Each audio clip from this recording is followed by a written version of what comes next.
You're listening to Keith Engle, the host of TGI Sports Talk on the National Streaming Sports Roku channel.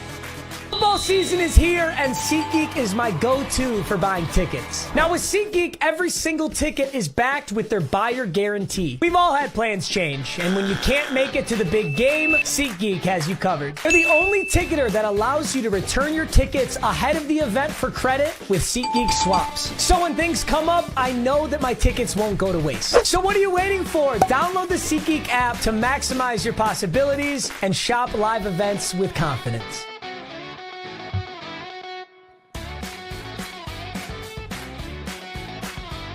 Good morning, everybody. Keith Engle here for TGI Sports Talks, one-on-one with Keith Engle. It's the last Friday of the month, so we'll be looking at, hopefully talking to Jim Biringer. He told me he's in Columbus. I'm not sure what. I'm sure covering some NHL stuff. We hope to have him in today, talk a little bit of NHL, and obviously participate in our sound off because it's your time to shine, guys. I'm going to put the link in the chat, and you guys will have the opportunity. Just click it or copy and paste it into your browser if you can't click on the link, and come in and rant about anything you want. I'll give you some things you can chat about if you'd like. Let me kill this music. We'll give you some things to talk about. But we welcome everybody watching on Facebook, YouTube, Twitter, the Roku, the National Streaming Sports Roku channel. Get that channel downloaded, guys. Free. You got Roku on your TV, smart TV. If you're not, you can get a Roku stick. You also, anyway, I got distracted by a work thing. Get them downloaded. Lots of great content there. We also want to thank all the groups that allow us to share to them. We'll start with John Gonzalez at the Sports Authorities, Greg Rawlings at Baseball, America's Pastime, the Love for Baseball, Flo and the Gang at Bottom Line Sports, Let's Talk Sports, who lets us share our content to their Facebook page. That's where Flo and the Gang do their podcasting as well. Ken Krause at Golf Bud, Sports of All Sorts, and then many, many, many more. So thank you for that. I see Jim Biringer in. We'll get a NHL update from him, and as I said, we'll get into all of your topics as well. It's your day to sound off too. Last Friday of the month, Jim will be in updates on hockey and other sports, guys. We're not going to stick. Jim is also, I sometimes pigeonhole Jim as our hockey guru, which he is, but he is he's into all the sports and has a great take on all of them. Thanks to SeatGeeks, who sponsors this show and all the shows on National Streaming Sports. DDH, thumbs up to you, buddy. I know you're watching down on us. And what else I got to say here before I bring Jim in? Again, last Friday, remember, this will be our last Friday tradition. Hopefully when Jim's available, bring him in to do this, and then we'll get back. Hopefully we'll have some interviews the next 3 or 4 weeks, depending on how the calendar falls. I've got a couple of people in play, and we'll give you some updates on that next week. As far as some of the sound off stuff you guys want to talk about, we can get into hockey and some of the stuff Jim will talk about. We got the NCAA football. They're going to make some odd changes to. I know it's going to happen in the playoff. We'll talk to Jim about that at some point today. NCAA basketball. We're getting close to conference time. You got anything to sound off there? Travis Kelce back in the NFL. The NFL going to go more technology. Human error not acceptable. We're going to bring in technology to measure first downs now. Oh, God. The cap is up to 279. We got the Myles Garrett situation. The draft's coming. The quarterbacks will be overdraft. We got the Knicks issues in the NBA we can talk about. Pop, will he be back in 25, 26?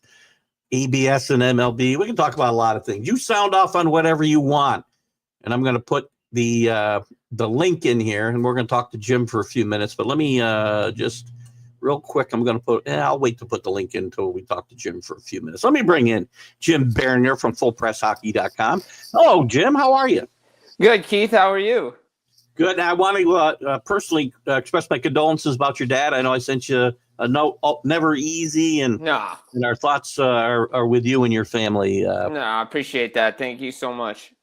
Hockey. Lots happened since we chatted. We had the Four Nations tournament, which was just tremendous in my mind. I'm sure you're going to feel the same way. We got some things to talk about with. I want to talk about the new 3-on-3 proposal and overtimes. Get your thoughts on that. Maybe the power rankings. I haven't seen your power rankings in a little bit, but Yeah, I haven't done one in a while. you can probably give us your top 10 or something today, and the trade deadline coming up. So let's start with the Four Nations real quick. I thought it was tremendous. I think some of the political tensions may have added to it a little bit from a fan standpoint. I think probably more than players. Maybe you know more than I do about that whole U.S. Canada in the first game they played with the 3 fights in 9 seconds. I don't think it was about booing the national anthem, but maybe you have some insight on what that was. Give us your take on the whole thing. Should we do this? And I think every sport could do something like this, except for football, probably. Get rid of all-star games. They suck. And do something like this, at least every couple of years. What are your thoughts? I mean, look, the Four Nations face-off, let's start off with this. It was unbelievable. It was great hockey. It's best on best hockey. It was 10 years of, not playing international hockey, best on best. Like, let's be honest. The way the tournament worked out, the way everything worked out for the National Hockey League, let's be honest. It couldn't have gone any better because the NBA All-Star Game stinks. The slam dunk competition stinks. The whole weekend stunk.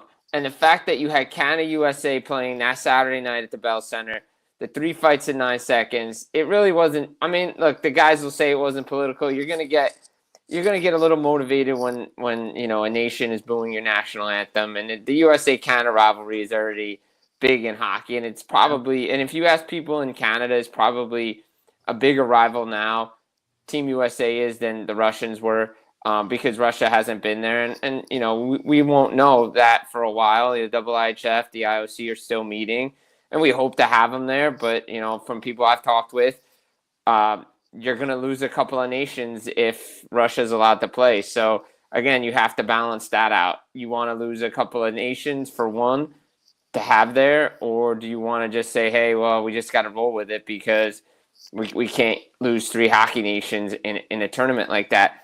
Overall, the tournament was great. The hockey was great. The ending was, look, I knew Canada was probably going to win. As much as I wanted Team USA to win, I knew Canada was probably going to win in overtime or close game. I said 3-2 both games. I was right on one of them. And it was just unbelievable. The NHL couldn't ask for anything better. The numbers were great. They were through the roof. The Saturday night game, the final was through the roof as well. This is just exactly what hockey needed. You get people talking about it. You have the national media, sports media in the United States talking about this. And I have to correct some people, and I've corrected them along the way. This was probably a one-off for now because the NHL announced that they're going to have a World Cup of Hockey in 2028. Mm-hmm. They're going to go Olympics 2026, and every 2 years they're going to do international best on best. The real question is what happens? What do they do in those off years?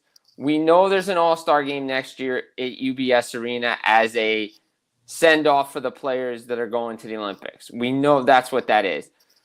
I propose that we go back to North America versus the world at the All-Star game like we did years ago, starting in 1998. I thought that format was great. You have the Canadians and the U.S. players playing together against the rest of the world. That was always fun.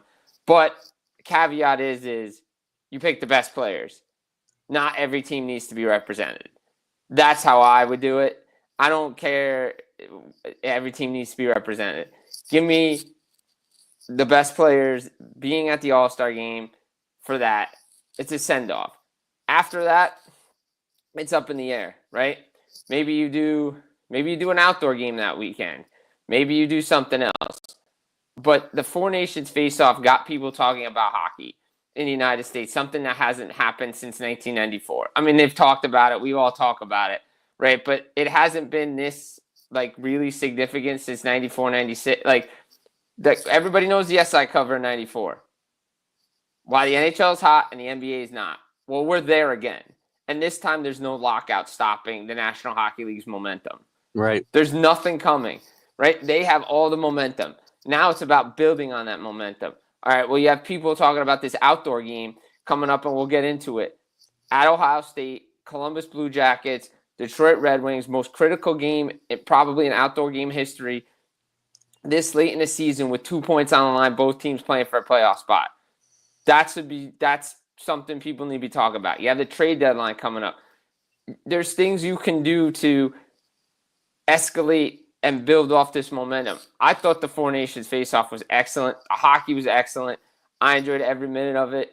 The players played hard. I don't know if we'd get the same result. I mean, look, the finals would have been great no matter who was playing, but you got the final you wanted. Yeah, everybody, especially in today's climate. And to your point about putting together all-star teams, these teams weren't put together like all-star teams. These teams were put together to put a team together that could win, correct? Right. Like John Cooper said it best. If anybody thought this was going to be an all-star game, you were poorly mistaken. Yeah. Like there was a lot of people didn't know what was going to go into it. Like what was the excitement level? No one knew what to expect. I talked to the players all year about it. I was telling a lot of people, I'm like, this is going to be good hockey. You're underselling this tournament right now. Like you have no idea. And then you talk to the players the day before. Yeah, intensity is going to be high. And then you saw it from puck drop. The intensity was high. It was higher than that Stanley Cup playoff game. Like these guys wanted to play. They want to play for their country. That's important to them. And a lot of guys hadn't done it in a long time, if ever. Yeah. I didn't see the ratings. I'm sure you can give me some information on that. Did it draw the casual fan, do you think? Yeah. I mean, 9.3 million people watched it on ESPN on a Thursday night. I mean, number one on cable. Both were number one. The Saturday night game. The rankings were the best hockey has seen all year. 16.3 million people. 16.1 total million people watched it from North America, Canada, USA. That's only behind the Stanley Cup final. These were the most watched non-playoff games we've seen. The numbers are huge for the National Hockey League. They did everything right. This was exactly what the sport needed when there's nothing going on in the sports world. That's a huge turnaround from where the league used to have to pay NBC to put the games on, and the Yule log would get as good a ratings as the NHL, right? I also said this to somebody. I said, I know this was a pipe dream, and the rating could have been higher. I know that for a fact. Like, if the NHL had a clause like the NFL does with Monday Night Football, if they could have been able to simulcast that game on ABC, you're talking into the teens. Like, that number is even higher because of the network that you have. Does the tournament starting with those 3 fights in 9 seconds, does that draw some of that casual fan in? Yeah, I mean, no one knew what to expect. Like, you knew it was high, right? You knew something was going to go down that night. Yeah. But like 3 fights in 9 seconds, I didn't think that. And then you get the group text, and the guys are talking, and the back and forth. Like, these guys, you don't see their personalities too much. But Kachuk's like, yeah, we had a group text going, and then Hagel responds a couple of days later before, yeah, we don't need no group text. And then Marchand after, you better be careful what you say in the media, come back to bite you. And then Hagel puts on Instagram, group chat, champions. Like, so the little digs at that's what makes it. And to go back to your other point, I didn't answer this part of your question about if other sports could do it. No other sport could do it. Why can't the NBA do it? Because they don't have the intensity and the culture built in like the National Hockey League does. You're talking about guys playing hurt. You guys are talking about guys that couldn't even go. Matthew Tkachuk probably shouldn't have been playing in that game, and he did. I said this. PK said it. I said this too when Windhorst was going off and all this stuff. It's different. It's a hockey culture. The NBA guys don't even want to play regular season games, let alone would want to play in something like this. Doesn't the international aspect of it ratchet that up even for the players? Again, because I'm talking about baseball too. We can play the WBC every 4 years at the All-Star break. You got to condense things more. You can't take 2 full weeks off. They got done in what? It was 10 days, less than 11 days. It probably could have been done even shorter than that. I think so too. But you needed the extra. Like, let's be honest. Like, a lot of people were like, "Oh, we could have had this thing done by Wednesday." I didn't mind the extra day off in between the game on Monday and Thursday because it allowed Team USA to rest players, and the guys actually had a day off on Tuesday. They didn't have to be back on the ice after the travel. So that travel Sunday was really bad for a lot of people. So it kind of made sense you have that Tuesday off. Okay, so but yeah, I mean, look, I'll say this: even the WBC, while it's good, it's not the Four Nations face-off because I agree. Because there's Americans that don't even want to play in the WBC. And Dylan Larkin said this best. So after Team USA lost, people were asking about, okay, culture, what needs to change? How can USA win? He's like, well, it starts by going to the World Championships. Our best players don't go because we don't care about it.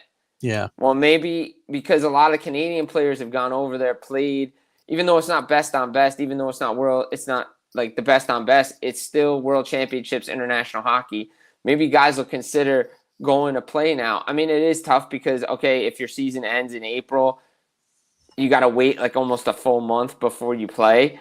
I get that. But I think guys are going to start to play more now, especially this year because the Olympics are next year. Maybe they get a shot to be on the roster. But even Brian Burke said it. He's like, dude, guys I threatened them with the Olympic team and they still didn't want to go.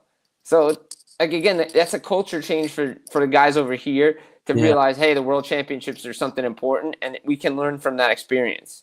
Yeah, I certainly didn't mean to imply that the baseball would have the same intensity. No, absolutely not. Like, I've seen it. But people get up, and so do some players. Yes, some refuse to go, but the guys that go, they're into this because of the international aspect of it. And I love it. I know a lot of people don't like these competitions. I think you could do like at the All-Star break for like baseball, you could probably do like a series with whoever the big rival is for so all right, so great question by Rick. So this was an NHL NHLPA event, so it was NHL rules. So you can fight. In true international hockey, you are not allowed to fight or else you get thrown out of the game. So don't expect at the Olympics guys dropping the mitts 3 seconds into a game because they're going to get thrown out of the game. Right. Interesting. Good answer. Good question, Rick. What else? So other than that, we've had some stuff going on, obviously. Let me ask you this before we get into some of the stuff as far as trade deadline and whatnot. The 3-on-3, this is a go, right? This 3-on-3 overtime thing basically is... Yeah. I mean, it's been around. I mean, are we talking about like the increase to 10 minutes? Because 3-on-3 overtime has been in the league for a while now. Why am I not? I had a brain fade this morning. No, you're probably thinking of 10 minutes because there was questions that were proposed to the players after the first night in the Sweden game so what they did in the tournament was they went from 5 minute, 10 minute set, 5 minute 3-on-3 overtime in the round robin to 10 minute 3-on-3 overtime in the round robin, and. Well, it makes the game better. There were a lot of great chances. Guys were asked about it. Oh, yeah, we'd love it. This guy would love it. This guy. And then McKinnon's like, well, I could probably go for 5 to 7 minutes. It's not ideal to go play 10 minutes because the top guys are always out there. But if you did increase to 10 minutes, you would use more of your bench, and I think it would be better. Do we like 3 you like 3-on-3? Anytime we have overtime where the rules are changed, I don't like it. Yeah, the baseball with a man on second base. At least 3-on-3 is still hockey. Yeah, it's still hockey. I mean, it's better than going to a shootout right away. Like, no, I don't want to see shootouts either. I mean, it's that's why they dropped it from 4-on-4 to 3-on-3 to try not to eliminate the more shootouts. So I think that's why we went to 3-on-3. At least it's still somewhat hockey. It's not, okay, we're going to go to a skills competition right away. Like, yeah. The 3-on-3 is probably not going anywhere. If anything, they'll increase it to like 7 minutes, which is fine. I don't have a problem with that. The less shootouts, the better, because the shootout wins if you're close in the playoff race. They don't matter because it comes down to regulation wins. Right. And so the less shootouts you have, the better. I mean, again, I would love ties. I'd love to see that come back. Especially, I've seen a lot of goalie duels lately. And, oh, man, you feel bad for a team that loses in a shootout or something. You'd be like, we should just end this game in a tie or something. But I get why they don't do it. But I like the 3-on-3. It's fine. It's fun. Especially when guys play it right. Like, if it's back and forth, it's exciting. But when guys slow it down, bring it back, I understand why, because it is boring. I just think, and again, you're right. They're still playing hockey, but just like baseball, don't change the rules. When I played 9 innings, and now you're just going to put a guy in second base. And Well, you and I both know how much we both dislike the college overtime rule. well, they've talked about changing that. Maybe we'll get into that. If we don't get into this today, we'll get into it another time. But we'll talk about that as well. They're talking about eliminating that. I'm not sure I'm crazy about the changes they're talking about making, but No, you put the NFL rules into play. Do something. I mean, at least make it football. Make it football. Yeah, I agree 100%. Tell what else should we know about who's hot, who's not, and the trade deadline is approaching as well. So what do we got? What are we looking at? All right, so we'll start with who hot, who's not. I mean, let's be honest. Like the two best teams in the National Hockey League are the Winnipeg Jets and the Washington Capitals in grade 8, chasing down Wayne Gretzky goal record. He's 12 goals away from passing him, 11 to tie, and he missed 16 games with a broken leg. Think about that for a minute. And he's already back. The Jets are playing well. Washington's the retool that they've done on the fly to get younger, to get faster. They're having fun. They've lost a couple right now, but they're playing really well. Top the Metro Division, top the National Hockey League, along with the Winnipeg Jets. Two of the better teams in the National Hockey League. Carolina's starting to turn it around, play a little bit better now. Because, look, there's a lot of noise around Mikko Rantanen and the Carolina Hurricanes. We had the trade a couple of weeks ago where before Four Nations, we had Mikko Rantanen going to Carolina. We saw Marty Nature's Jack Drury go the other way. Chicago was involved, which Taylor Hall goes to Carolina as well. Rantanen, there's a lot of scuttlebutt right now that he could be reached again to another team because he's not going to want to stay in Carolina. But he's starting to turn his game around. He's at his best game as a Hurricane the other night against Buffalo, Thursday night. So he's got to get time to be acclimated. I would be really shocked this time if they did it, but it sounds more and more like they might. But I would be astonished if they didn't, if they did trade him, just because they need him. And if they do trade him, he's going to go back out west. He's not going to stay in the Eastern Conference because Carolina Hurricanes, say they trade him to a team either in the division or in the other division. They don't want to see him for 8 more years. Now, I proposed this on other spots and before somebody else took it up, just for kicks, because we knew Carolina and Vancouver have talked. Okay, you want Elias Pettersson, throw Mikko Rantanen in. If I'm Vancouver, I want guarantees that Rantanen's going to sign long term. Does that, move the needle for the Canucks? That's something, hypothetical fun trades that, that could happen. But Carolina's up there. You got to give love to Columbus Blue Jackets, what they're doing right now. I mean, they got Angels wings right now. They got a lot. They still have a good team. Let's not be honest. I think Columbus is a good team. Zach Werenski has a coming out party in the Four Nations. A lot of people know who he is. Marchenko's point per game player. Monahan's playing well. Their goaltending is unbelievable with Elvis Merzlikins. They just beat the Detroit Red Wings in Detroit Thursday night. Big win for them as they head into the Stadium Series. Both teams tied. The most critical outdoor game this late in the season ever. 2 points on the line at Ohio State. Going to be phenomenal. Lots of cool stuff that's going to happen. If you're a big college football person or you're an outdoor hockey game or whatever, go watch the game. You're going to see some cool things. I can finally, say one of them. We will see Ohio dot the I. The band will be there. And we're going to see it. We're going to see it. So it's going to be cool. Down. Yeah, but no, they're gonna do it off the ice. They're not gonna do it. Should do this. I think they should put the band on skates, and it would be that would be cool too. Imagine if they did. You never know. You never know with the national. But I know the Ohio State football teams and their national championship teams will be honored during the game, just because everything that happened this year. So that's kind of cool to see. But that's a big game for both teams. Both teams battling. Detroit's battling. They're right in the mix, but. There sounds like Tarasenko is going to be traded, and they want to make some moves. Going through the standings, Vegas is playing well. They don't sleep on Vegas, right? Kelly McCrimmon always says, quiet. I heard him say, quiet off season. Quiet deadline. No quiet deadline for you, bud. We know what you're doing. We're going to pull a rabbit out of your hat or something like that. But you look at up and down these standings, right? And, like I said, Florida's playing well. Toronto's playing well. Tampa. Let's see what these teams do. They're going to want to add depth. Everybody's looking for a center. Like New Jersey needs a center. Toronto needs a center. Everybody needs a center. Does the Buffalo Sabres finally move Dylan Cousins?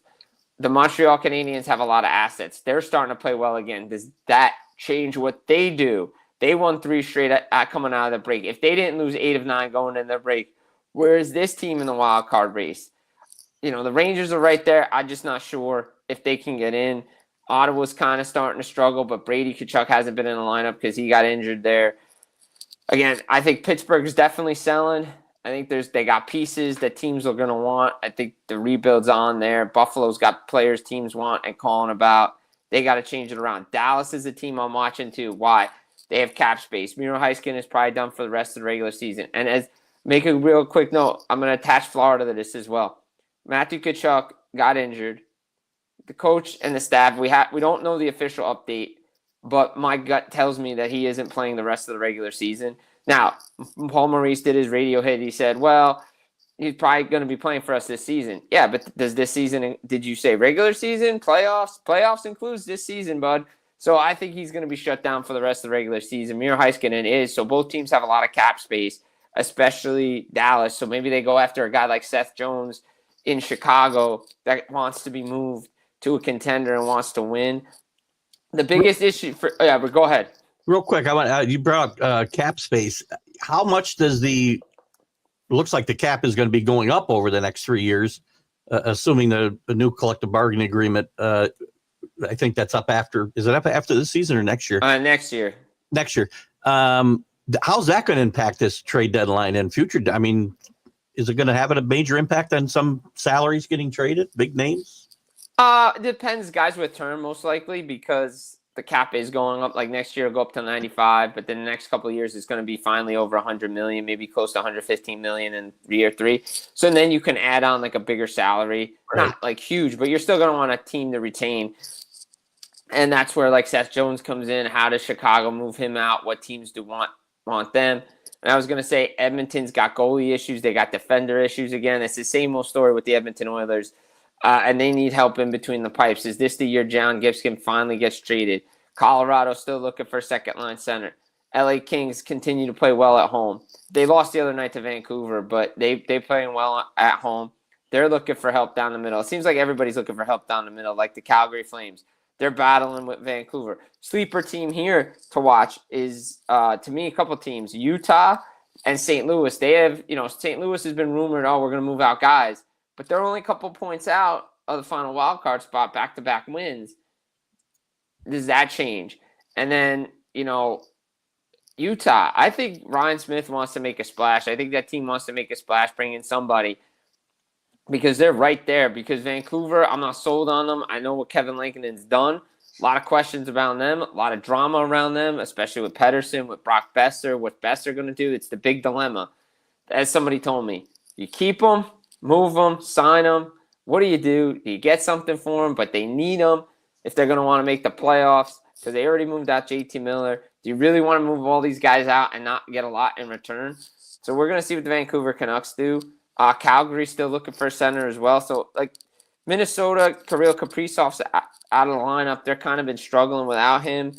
Do they slip out, and does Colorado get that third slot? Colorado still needs a second-line center. I'm not sold Gabriel Landeskog's coming back.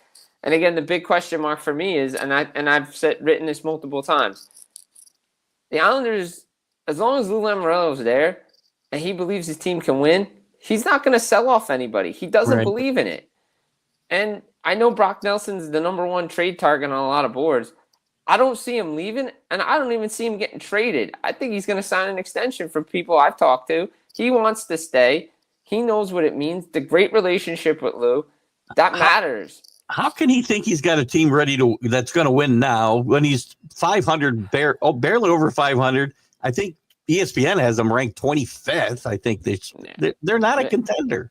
No, they're not a contender, but it's Lamoriello. Anything can happen. Just get in. That's what he believes in. That's what he's always believed in. It's the same mistakes he made at the end of his tenure in New Jersey. And the Islanders are going to miss out on the playoffs. They should sell like Boston. Boston should sell everybody that they can get, including Brad Marchand, despite what he says about how he wants to stay, if teams like Colorado, like Vegas, make them a good offer, move him. He can always come back and sign as a free agent later on, but go take a run at it, because I know Colorado and Vegas have been calling nonstop to the Boston Bruins about Brad Marchand. Interesting stuff going on for sure. We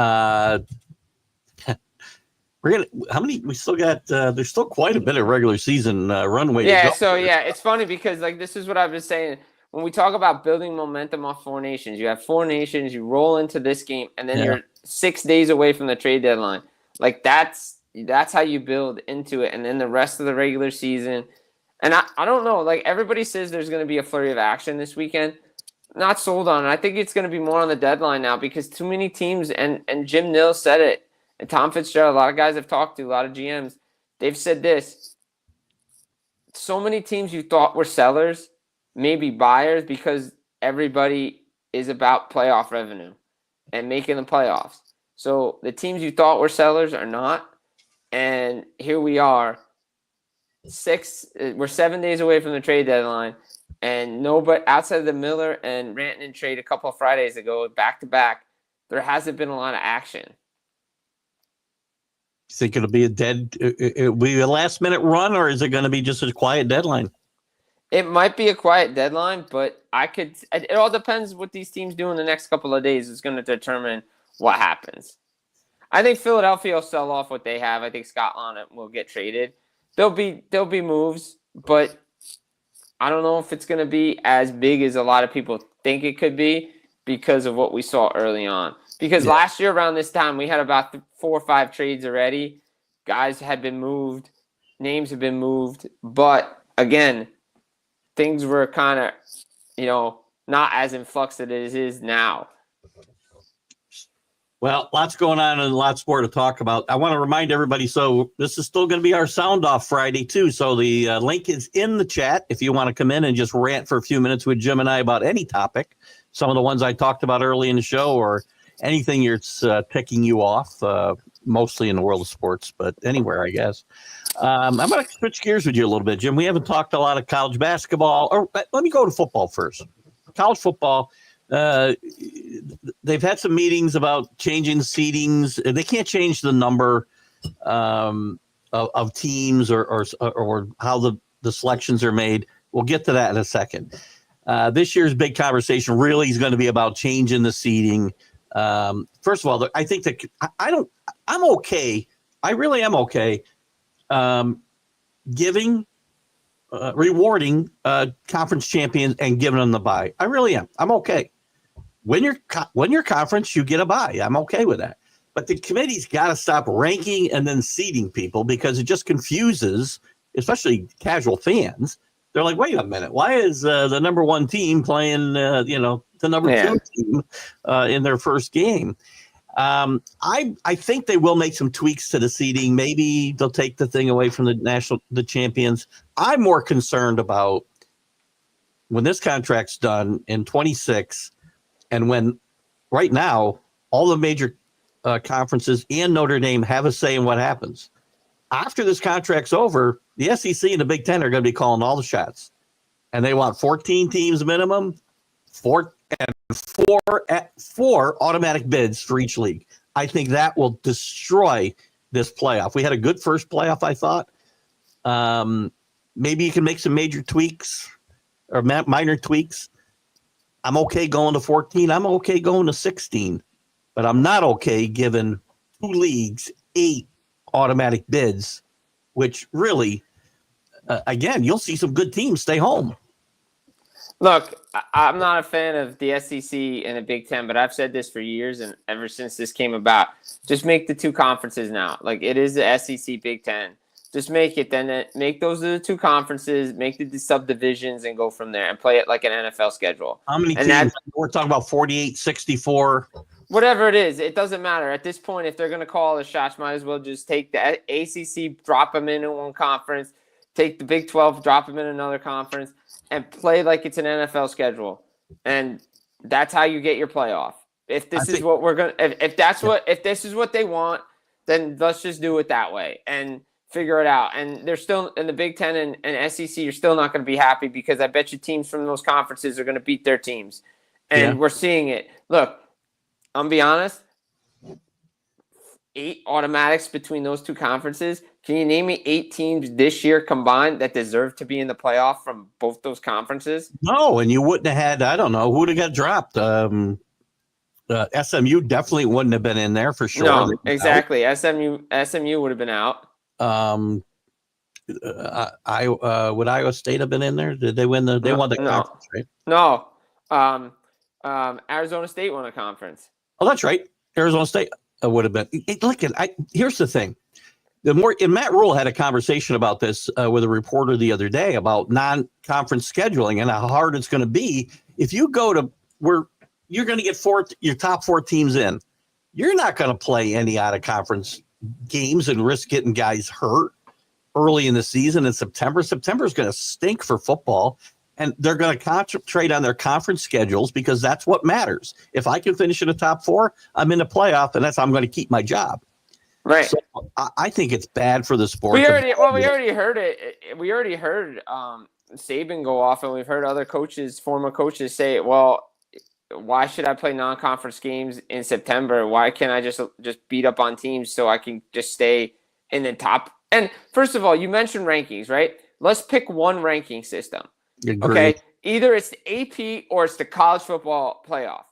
It can't be both, and it can't switch halfway through the season. More than halfway through the season. If it's the AP for the first 10 weeks of the season, then finish it with the AP. And then let the committee rank and seed let the committee seed the teams based on the AP top 25 poll. That goes for the first 10 weeks of the season. That works. I'm okay with that. Because right now you got the committee ranking teams, which puts the teams in the rankings in the top 12 that aren't even going to make the playoff. Right, exactly. So just seed the teams, put the bracket together. Don't even have a ranking. If you're going to have a ranking, you have to start week 1. You can't wait till week 11 to do a ranking system. Right. It's so stupid. I didn't really have an issue with the way teams are seeded. It's like in the NFL, right? This is my point. You reward division winners in the NFL. We may not like that a 7-9 team is hosting a playoff game, but you have to reward division winners. Yeah. College football is the same thing. If we're still going to have conference championship games, you have to reward a conference champion. Do I think top 4? Whatever. Automatic bid I'm fine with. Give the conference champion automatic bid. We do see it in college basketball all the time. Conference champions automatically get in the tournament. Which, by the way, should not be expanded anymore. But I know that's coming. But top 4, whatever. Reseed, however you want to after the first round of the conference, here's what you do. You still can give your top 4 teams the conference champions automatic buys. But after the first round, you have to reseed. Based on records, based on seeding. That I agree with 100%. Because Oregon should not have to have played Ohio State. No, that you have to avoid. There's no reason you can't reseed the second round. You can still give them the buys. Yes. You can still give them the buys, but you have to reseed. The NBA does reseeding after the first round of the playoffs, I believe. Now. Or they did. No, they used to, or whatever it was. Yeah, they used to, but they don't anymore. Now they're playing a straight bracket. Right, but they used to reseed after the first round of the playoffs, which I think is fair in this instant because Penn State didn't deserve. First of all, let me go back to this whole thing anyway. I think I've said it before. Penn State was gifted an easy path. The committee rewarded losing. Yeah. They did. They rewarded losing. Yeah. Like you're telling me, same with Texas. Texas lost 2 games to Georgia. The second one was a lot closer than the first one, but they still lost. You rewarded Penn State. If that isn't Penn State, we all saw it. It was Indiana, whatever it was. But if it wasn't Penn State and it was somebody else, they're ranked lower and have to go on the road to start the tournament. Agreed. Agreed. I just don't understand it. Like, I didn't get it. I'm like, you rewarded losing. So they got to find a way to fix. I hope they find a way to fix this. But again, your point about the two leagues merging, and I think within the next 10 years, yeah, it's coming. It's coming. You're going to see 64 teams, 4 divisions, if you will, or whatever. It's coming. It's so coming. They'll all play off to get to a team playoff, and we won't have. I mean, what are there now? 132, I think, Division One teams. Something like that. Yeah. 60, some of them are going to be on the outside looking in with no opportunity to compete. I still want, and before I get sued by Basement Bob again, I'm not stealing your idea. That I've been a proponent of this for a while because I've heard it from a lot more people than you. 16 teams. There's only 10 conferences. Give them all. Every conference winner gets in. I still got 6 at-larges that I can get the best teams left into this tournament. I don't care if there's going to be you see first round blowouts now. We saw blowouts in the semifinals. Yeah. Not this year because teams played because the new format allows teams to play and they don't have a month off. Well, but that's where the bye isn't necessarily a good thing. You saw 3 or 4 lose, I think, right? If I'm not mistaken. And Ohio State blew out Oregon, if I remember correctly. They did. So yes, the first outside of like one game in the first round or the quarterfinals. Yeah. Every other game was a blowout. Yeah. So blowouts happen in the first round, quarterfinals. At least this year's semifinals and the championship game were better quality football because we didn't have the time off like we used to. I'm for rewarding champions and let them all get in, and then take the next to a point. Next 6 best. Anyway. College. By the way, I got one more thing to tell you. Yeah, go ahead. I'll say this: within the next couple of years, the quarterfinal games will be on college campuses. They should be. That game at Notre Dame with Penn State, great atmosphere. Game at Ohio State against Tennessee, great atmosphere. Yeah, great atmosphere. I think the quarterfinal games will be on college campuses within the next couple of years because you saw those teams that got byes. They're like, we want that. Yeah. You're telling me Oregon doesn't win that game or that game isn't closer if they're playing in Eugene? Oh, 100%. 100%. So I think those teams are going to push to get up the quarterfinals as that's a change I'm okay with. You can still reward the big bowls in the semis and the final. Yeah. The Rose Bowl every year. Yeah. I know the Rose Bowl's got this thing that we got to play on New Year's Day at 4:45, and that's the only window we want to play in. But if you said Rose Bowl, you could be the national championship game every year, I guarantee you they'd get off that. So yeah, exactly. And then you use the other bowls in the semifinals. So I'm okay with all of that. College basketball. We're getting into in a week or so into conference tournament time. Already? That's where my head's been. I've been on 4 Nations. I haven't even watched one game. You haven't been up on college basketball? The only thing I know is I saw a report about expanding the tournament to like 76 teams or whatever. And I'm like, guys, we already got too many teams as it is. And if that's the case, this is the high horse that I've been on for years. And Dan Patrick said it first, but I agree with it. At this point, if you don't make the college basketball NCAA March Madness, you should be fired as a head coach. Like you should be fired because everybody seems to get in this thing and if you can't get in with 72, 76 teams, then bye. If you're in a power conference, I agree with you. The problem is as we keep expanding, and now the conferences have gotten bloated like they have in football, we're looking at the Athletic yesterday is projecting 14 SEC teams in a tournament. The record's 11. I think the Big 12, 14. Now, okay. But the problem is that includes teams with conference records like Oklahoma at 4-10, Georgia at 5-10.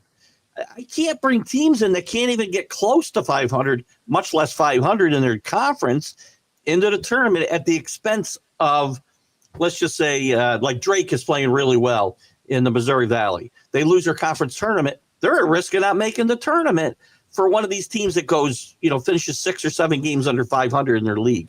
That's got to stop. Well, we saw that last year with Seton Hall, right? Like Seton Hall won the NIT, and they probably should have been in the tournament, and everybody knows they should have been in the tournament, and they got snubbed because Virginia somehow had to get in the tournament, and they got blown out. Like, you're telling me Seton Hall didn't deserve to be in a tournament last year?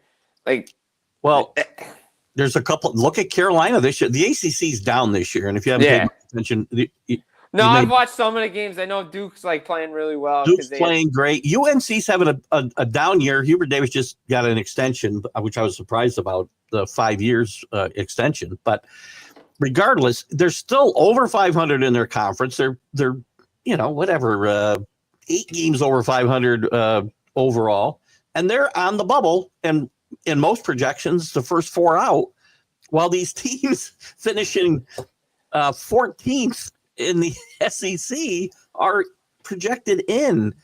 This just what's with this SEC bias across sports? Well, and the Big Ten's not far behind them, by the way. They're at 11. They're at about 11 teams, and again, a bunch of teams. At least the last 3 under 500. Indiana under 500. Nebraska under 500. And you never see all the projections you see for the tournament. They talk about K-POM and they talk about, this, that, and the other metric, but nobody talks about their league, their conference record. Yeah. It doesn't matter. I get it if you play a great out-of-conference schedule, maybe you should be rewarded, but not if you can't even go 500 in your conference. Absolutely not. 100%. You need to be able to win your own conference or play well in your own conference. There's a couple teams. I mean, I don't know if St. John's resurgence this year has been amazing. I'm sure you're at least. Oh, it's the Johnnies. The Johnnies are the talk of the town right now. I mean, Pitino's done a tremendous job. You can think whatever you want of Rick Pitino, but he's now won Great coach. Won a conference championship with his 5th team. He's going to take his 6th team to the NCAA tournament, which nobody's ever done. Marquette's having a good year again. They always seem to have a good year. They're fading a little bit the last couple of weeks. Purdue, Marquette, Kansas really have been fading badly, while some other teams are getting. St. John's has been surging. They weren't even ranked a month ago. They're up to number 7.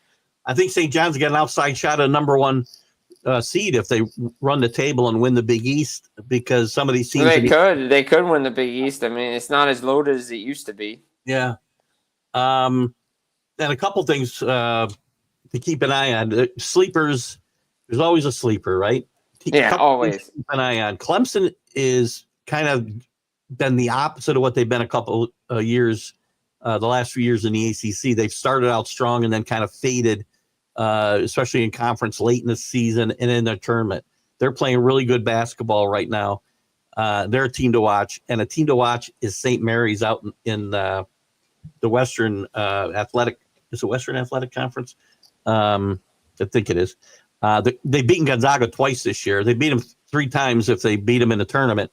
They're playing good basketball. They're a veteran team, good guard play, really good defense, good coaching.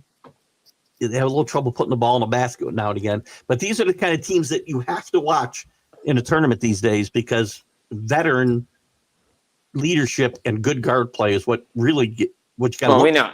When you're we know guard play. We know guard play always rules the day in the NCAA tournament. Yeah. Any other thoughts on that? I got a couple other things we can move on to. If not, look. To me, March Madness is still great. I just wish it was still the old format, because I thought it was better that way. I just don't like all these playing games and all this stuff, like first 4. I'm like, this is stupid. Like, give me the old format. It was better. You knew Thursday was going to be a loaded schedule starting at noon. Like, that's what it was all about to me. But, hey, I know it's a money grab. Yeah, the first round's still good. I'd like to see, once we get to the weekend and then the second weekend, we see a little bit more game, and I don't have to wait till 10 o'clock at night on a Saturday to watch a game when there's only 4 games that day. Right, exactly. Like, I would like to see stuff start at noon, like a nice pace to the day. So anyway, good stuff. Still one of the highlights of the sports season is March Madness, and I like this conference tournament 2 weeks as well. This is to me sometimes conference tournaments are sometimes better than March Madness. Let's be honest. The basketball is way better, because guys know that because again, conference championships matter. You win, you're automatically in. Yeah. Well, we'll be deep into it when we chat again. Couple other things. We haven't talked about the Super Bowl. Your thoughts about, again, I think just a bad matchup for the Chiefs. I don't think the Chiefs are done by any way, shape, or form. As long as Patrick Mahomes is there, I think the Chiefs will find a way back. Look, they won 15 games this year. Would have won 16 if they just didn't give up on the last week. You don't do that just barely won 15 games. Yeah, barely. Barely won 15. Oh, the big thing. The big thing is for me was the whole year. How often can you get away with playing one-score games without a team coming in and finally blowing off the doors, right? Like Philadelphia came in, knew they were the better team, knew how good they were, and they came in and rushed forward. Everything I did previews for Super Bowl, I said Philadelphia, better team, better defensively, better offensively, more weapons. I'm not sold on Kansas City. I don't care if they're back in the Super Bowl. They're not getting a three-peat because Philadelphia's team is a better team. You're going to take away Saquon, fine. We're going to have A.J. Brown and Devontae Smith and Jalen Hurts just beat you down the field because, we don't believe in it. Okay, well, guess what? They went out and proved it. Philadelphia rushed for it. You saw firsthand. 2007 Giants rushed 4 against Tom Brady. That's how you beat the Patriots. That's how you beat the Patriots. And they got confidence in that final game against the Patriots. Even though they lost, the Giants kind of were saying, okay, if we get these guys again, we know we can beat them. It was just a bad matchup. Look, again, come down to a catch and, help, right? Look, I'm saying this. Also, while we're on the topic of the NFL, I'll get to it in a minute. But everything that I thought was going to happen happened. My 2 X factors went off in the game. Devontae Smith for Philadelphia, Xavier Worthy for Kansas City. He had a good game and a loss. Kansas City's offensive line needs to be fixed. If they can fix that, they're going to be fine. They'll be fine. The issue is a couple more weapons, but you got to remember Rice will be back next year. Rashid Rice will be back. I expect Kelsey to bounce back. He didn't have a horrible year. He caught 97 passes, but he looks slow and he looks heavy. And I think he looks heavy. He was out of shape. Some of the distractions got to go away with Travis Kelsey. Yeah, exactly. Get the distractions out of there. Start focusing on football. When your season comes, get off the podcast. Get back to football. Agreed. Do all the stuff you need to do on the field. If you want to do all that stuff, then I thought he was going to retire. Not this year, the year before when they won. Yeah. I was like, okay, I think he's done. I think this is it. Good game. Go out. Okay. The issue is he can't be the only weapon for Patrick Mahomes. Like, that's the issue. He's Mr. Reliable for Patrick Mahomes. Yep. And look, Patrick Mahomes, great quarterback. But the Eagles probably could have got him a couple of years ago if it wasn't for a turnover. Got him this year. This game was over in the first half. Philadelphia, just a better team. Good for Saquon. And I'll say this. I said it before going to NFL Awards. I'll say it again. Glad for Josh Allen got MVP. I knew Eli Manning wasn't a first ballot Hall of Famer. He'll get in, but he wasn't a first ballot Hall of Famer, even with the 2 Super Bowls, just average quarterback during the year. He'll get in. He'll eventually get in because of the 2 Super Bowls, what he did in the playoffs. But he has to wait because there are guys ahead of him that are more worthy. I get it. A lot of guys don't think Eli belongs. Look, you won 2 Super Bowls, not just 2 Super Bowls. You did 2 Super Bowls over the team that was a dynasty during the time. Yeah, exactly. He'll get in. He just isn't, in my opinion, he's just not a first ballot Hall of Famer. Yeah. Because there's great and then there's good. He's in the good area, right? Like, he's not his brother. And he's not Brady, and he's not the guys that are in the penthouse. He can get in the door. He maybe is on the first floor, but he ain't in the penthouse. He's always going to have those 2 Sundays. And the penthouse is for guys that have done extraordinary things for the game. That's first ballot to me. That's what you are. That's a first ballot Hall of Famer. We only got a few minutes left, but 2 quick things. The draft quarterbacks. I think these quarterbacks, by the way, are not franchise. No. Sanders, obviously. They're going to get overdrafted. I think Sanders is a candidate to fall in the draft, similar to Brady Quinn 1 year, Aaron Rodgers 1 year, Dan Marino years ago. I think Sanders is a candidate to do that, especially if the Raiders sign Stafford. or trade for Stafford. The Giants could trade for Stafford too. Who knows? They could. But I think there's a potential there. If these two guys would have gone, they wouldn't have got drafted in the first round last year. They wouldn't have been drafted ahead of any of those guys that got picked in the first round last year. I love Cam Ward. Don't get me wrong. And I like Cam Ward. I love his confidence. But the thing is, he ain't ready for Sunday. He's not ready for Sunday for sure. And there's no guarantee he's going to be a franchise changing quarterback either. He could be. The issue is he's got to get to the right system. Like if he gets drafted similar to what Green Bay did, right? You draft Rodgers 4 years before you think he's ready. Let him sit. Like same with the Love. I know Rodgers got mad because of it, but Jordan Love's ready to play in NFL. Yeah. If Cam Ward can get into a situation where he has to wait a couple of years, that's better for his development because let's be honest, yes, he's a good quarterback. Yes, he can make the big throw. Yes, he can do things with his legs. He still can't read the field great. He still makes a lot of mistakes. He does. Holds the ball too long, too. Holds the ball too long. Like, there were some games Miami should have won. Yeah, their defense wasn't great in those games, but he made some big mistakes that led to teams still sticking around and winning games. I watched them lose in Syracuse up here, the game that really knocked them out of the playoff. And you look at Cam, and his numbers look great at the end of the game, but you know, he made too many big mistakes against bad defense. Like Jackson Dart's coming out. There's some value picks. Second, but later third, fourth on, round. but there's later on. No, second, third, fourth round. Yes, right. There's value guys that can be good in the NFL. Yeah. Don't get me wrong, but guys are going to overpay for these quarterbacks, and they shouldn't. Like the Giants shouldn't be drafting a quarterback in the first round. I'm sorry. Go get a veteran. Get in there. Get your offensive line fixed first. Get a veteran quarterback in there because you have pieces, and you'll be fine. I understand there's times you'd have to chase that quarterback. I get it. But I use this stat a lot this time of year. Since 1967 in the common draft, the combined draft, quarterbacks picked in the first round, not in the top 10, in the first round, 8% of them have won a Super Bowl. 8%. Yes.